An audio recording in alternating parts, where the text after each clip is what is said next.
ধন্য যারা ধার্মিকতার জন্য নির্যাতিত হয়েছে, কারণ স্বর্গরাজ্য তাদেরই।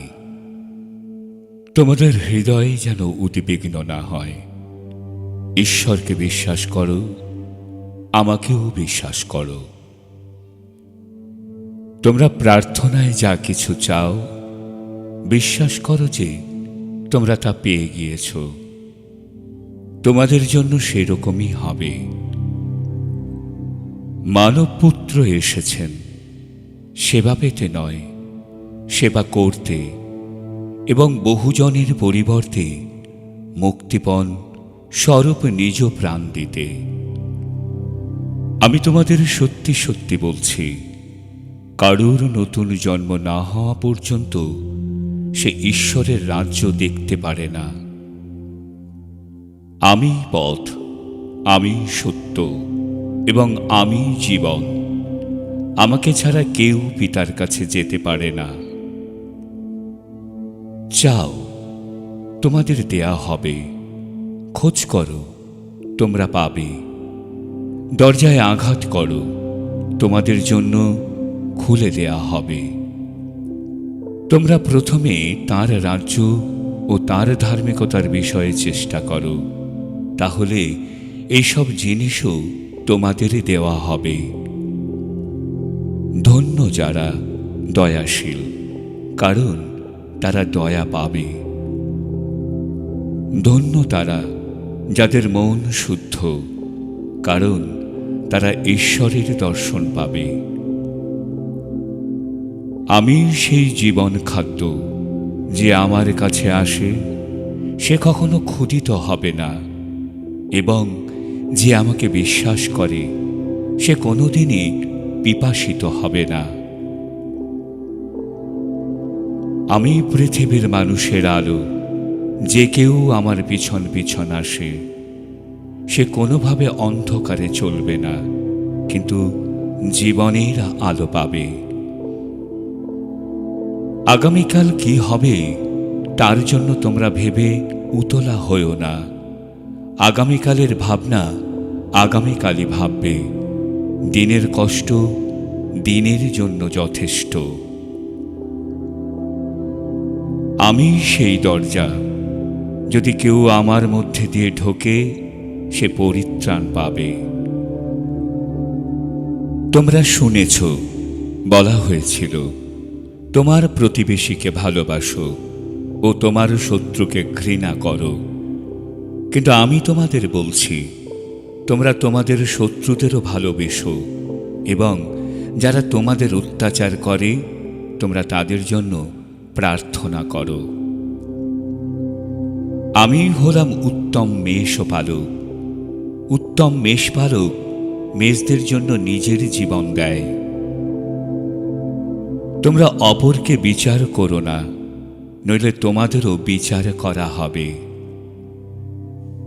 তোমার ভাইয়ের চোখে যে কুটো আছে তাই কেন দেখছ, কিন্তু তোমার নিজের চোখে যে কড়িকাঠ আছে তা কেন ভেবে দেখছ না?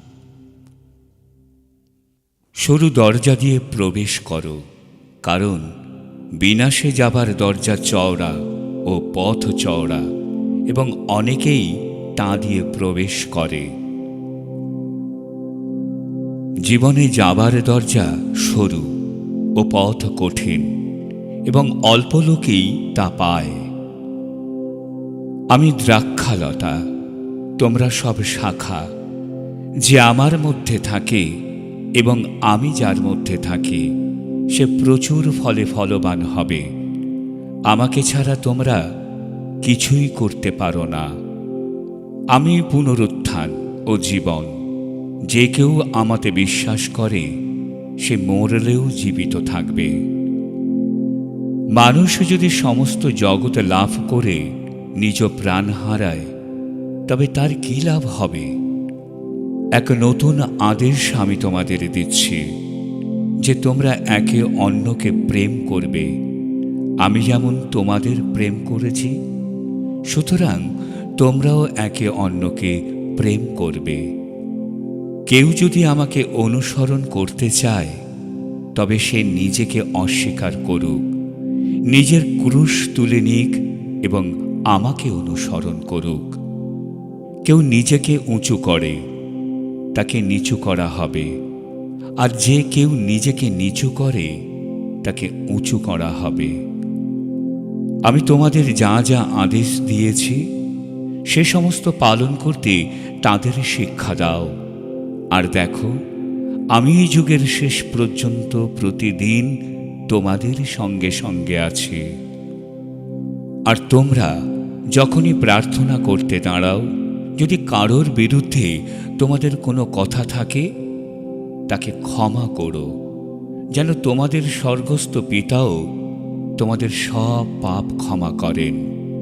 অন্যের কাছ থেকে যে আচরণ তোমরা প্রত্যাশা করো, অন্যের প্রতিও ঠিক সেই আচরণই তোমরা করো। তোমাদের আলো মানুষদের সামনে উজ্জ্বল হোক, যেন তারা তোমাদের ভালো কাজ দেখে তোমাদের স্বর্গস্থ পিতার গৌরব করে।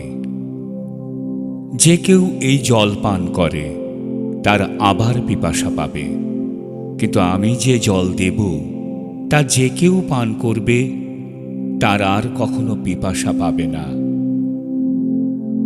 আমি তোমাদের বলছি, তোমরা নিজের নিজের শত্রুদেরকে ভালোবেসো এবং যারা তোমাদের ঘৃণা করে তাদের জন্য প্রার্থনা করো। আমার রাজ্য এ জগতের নয়। যদি আমার রাজ্য এ জগতের হইত, তবে আমার অনুচরেরা প্রাণপণ করিত। তোমাদের এই সব বললাম যেন তোমরা আমাতে শান্তিতে থাকো। জগতে তোমরা কষ্ট পাবে, কিন্তু সাহস করো, আমি জগৎকে জয় করেছি। চলে যাও।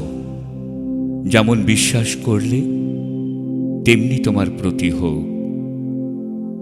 স্বর্গে ও পৃথিবীতে সমস্ত ক্ষমতা আমাকে দেওয়া হয়েছে।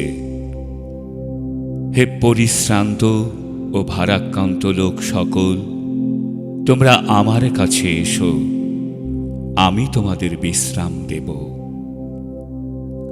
ভয় পেও না, আমি প্রথম ও শেষ, আমি চিরজীবন্ত। আমি মরেছিলাম, কিন্তু দেখো, আমি যুগে যুগে জীবিত আছি, আর মৃত্যু ও নরকের চাবি আমার হাতে আছে।